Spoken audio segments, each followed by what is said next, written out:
Hello दोस्तों, कैसे हैं। नमस्कार, मैं श्याम नंदन अपने श्याम्स एकेडमी यूट्यूब चैनल पर आप सभी को करता हूं हार्दिक अभिनंदन। बंधु, आज हम लोग देखेंगे, आप लोग सुने होंगे पंच प्रयाग। तो आपको पता होनी चाहिए कि उत्तराखंड से एक स्थान है जिसका नाम है बद्रीनाथ, और बद्रीनाथ से एक नदी निकलती है जिसका नाम है अलकनंदा। और अलकनंदा में बहुत सारी नदियां आकर के मिलती है, जिसमें से 5 ऐसी नदियां हैं जो पंच प्रयाग का निर्माण करती है। हम लोग इसमें देखेंगे कि कौन सी नदी कहां से आती है और कहां पे मिलती है और किस तरीके से प्रयाग का निर्माण करती है। बहुत फेमस प्रयाग है पंच प्रयाग। यदि आप कभी जाएंगे उत्तराखंड तो आप पंच प्रयाग घूमेंगे, मिलेंगे, और इससे रिलेटेड क्वेश्चन भी पूछा जाता है आपका एग्जामिनेशन में। तो हम लोग इसको देखेंगे, बिल्कुल मैप के माध्यम से, फिगर के माध्यम से, तस्वीर के माध्यम से देखेंगे और इसको याद रखने का प्रयास करेंगे, सीखेंगे कैसे है, क्या है, नहीं है। देखिए, उत्तराखंड में एक जगह है जिसका नाम है बद्रीनाथ। कौन नाथ? बद्रीनाथ। इसी बद्रीनाथ से एक नदी निकलती है, इसी बद्रीनाथ से एक नदी निकलती है जिसका नाम है अलकनंदा। ये बद्रीनाथ से एक नदी निकलती है जिसका नाम है अलकनंदा। इस अलकनंदा में जो सबसे पहली नदी है यहाँ पर जाकर के मिलती है, इसका नाम है धौली गंगा। धौली गंगा। इस अलकनंदा जो मेन नदी आपका है, जो बद्रीनाथ से निकलती है, मेन नदी जो मुख्य नदी है, उसका नाम है ए अलकनंदा। ए अलकनंदा है, यहाँ तक सारा जो दिख रहा है आपका ए अलकनंदा है। इसी अलकनंदा में एक नदी निकलती है धौली गंगा, जो इस अलकनंदा में जाकर के मिलती है धौली गंगा। दूसरी नदी यहाँ से मिलती है, दूसरी नदी यहाँ पर जाती है जिसका नाम है आपका नंदाकिनी। तीसरी नदी इसमें जाकर के मिलती है जिसका नाम है पिंडर गंगा। चौथी नदी जो आती है यहाँ से, एक केदारनाथ से आती है। चौथी नदी जो आती है ये आपके यहाँ से आती है जिसका नाम है केदारनाथ। केदारनाथ, केदारनाथ से एक नदी आती है जिसका नाम है मंदाकिनी। और इस आपका अलकनंदा में मिलती है। और एक पांचवी नदी जो है, एक पांचवी नदी है जो आपका गंगोत्री हिमानी से निकलती है, गंगोत्री से आती है, गंगोत्री से आती है, जिसका नाम है भागीरथी।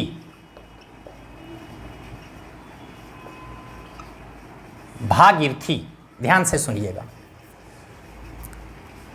आपका बद्रीनाथ से एक मुख्य नदी निकलती है जिसका नाम है अलकनंदा। उसमें पहली जो मिलती है धौली गंगा, फिर नंदाकिनी मिलती है उसी गंगा में, अलकनंदा में, फिर पिंडर गंगा जाकर के मिलती है। केदारनाथ से एक नदी आती है, केदारनाथ से एक नदी आती है जिसका नाम है मंदाकिनी, वो इसमें मिलती है। और एक गंगोत्री से आती है भागीरथी, जो आपका अलकनंदा में मिलती है। ध्यान देने योग्य बातें यह है कि जब धौली गंगा आपका अलकनंदा में मिलती है तो इसका नाम पड़ता है विष्णु प्रयाग। इसको विष्णु प्रयाग कहते हैं। विष्णु प्रयाग जहाँ पे मिलती है, अलकनंदा में धौली गंगा जहाँ पे मिलती है, इस जगह को, इस स्थान को जहाँ पे मिलती है उसको कहते हैं विष्णु प्रयाग। दूसरी नदी जो नंदाकिनी है आपका, जो अलकनंदा में मिलती है, इसको कहा जाता है नंद प्रयाग। नंद प्रयाग, नंद प्रयाग। तीसरी नदी जो पिंडर गंगा है आपका, इसमें मिलती है, इसको कहा जाता है कर्ण प्रयाग। कर्ण प्रयाग।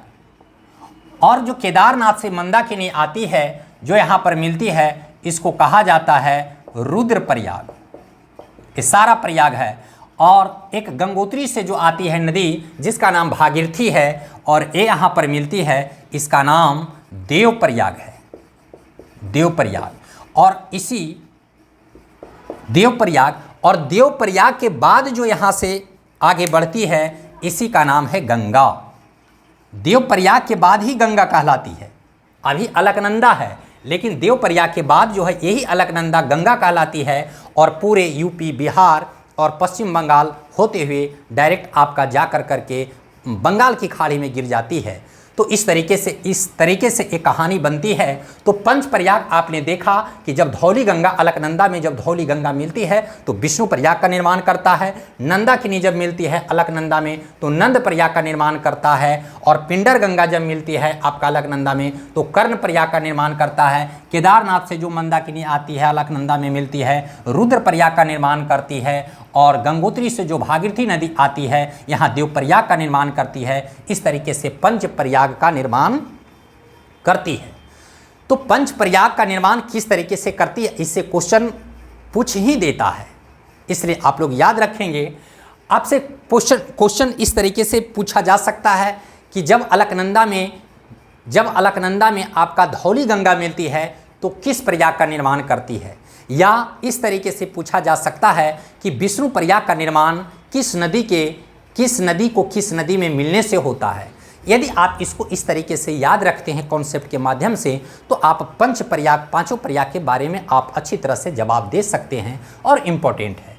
तो इस तरीके से हम लोग ने पंच प्रयाग का नाम पढ़ा। विष्णु गंगा, आपका विष्णु प्रयाग, नंद प्रयाग, कर्ण प्रयाग, रुद्र प्रयाग और देव प्रयाग। कुछ फंडा है, ट्रिक है, कैसे हम याद रखेंगे। धौली गंगा आपका विष्णु भगवान से शुरू होता है और लास्ट में आप ऐसे याद रखिएगा देव प्रयाग देव में समाप्त हो जाता है। विष्णु से शुरू कीजिएगा, नंदाकिनी नाम से स्पष्ट है, जब नंदाकिनी मिलेगी तो नंद प्रयाग। पिंडर गंगा, हम लोग गया में पिंड दान करते हैं तो दान करते हैं ना, तो दानी कौन था, कर्ण था। तो जब यहाँ पर एक कीजिएगा कि पिंडर गंगा, तो पिंडर गंगा जब मिलती है तो कर्ण प्रयाग, क्योंकि पिंड हम लोग दान करते हैं गया में, तो दानी कौन था, तो कर्ण था, इसलिए कर्ण प्रयाग का निर्माण करता है। ये आपका मंदाकिनी है, मंद आकर करके लास्ट में रौद्र रूप धारण कर लेता है तो रुद्र प्रयाग हो जाता है। और आपका एक लास्ट में देव प्रयाग है, यहाँ अंत होता है। और देव प्रयाग के बाद यही अलकनंदा गंगा नदी के नाम से जानी जाती है और पूरा यूपी बिहार में छाई हुई है और पश्चिम बंगाल होते हुए जाकर के बंगाल की खाड़ी में मिल जाती है। वहाँ ब्रह्मपुत्रा से मिल करके सबसे बड़ा डेल्टा का निर्माण करती है जिसका नाम है सुंदरबन डेल्टा। तो इस तरीके से छोटी छोटी मैं अपने कैपेसिटी के माध्यम से मैं आपको जानकारी देने का प्रयास करता हूं। आशा नहीं बल्कि पूर्ण विश्वास है कि कहीं ना कहीं कुछ ना 1 या 2% आपको ज़रूर हेल्पफुल होगा ये वीडियो। धन्यवाद, फिर हम लोग मिलते हैं।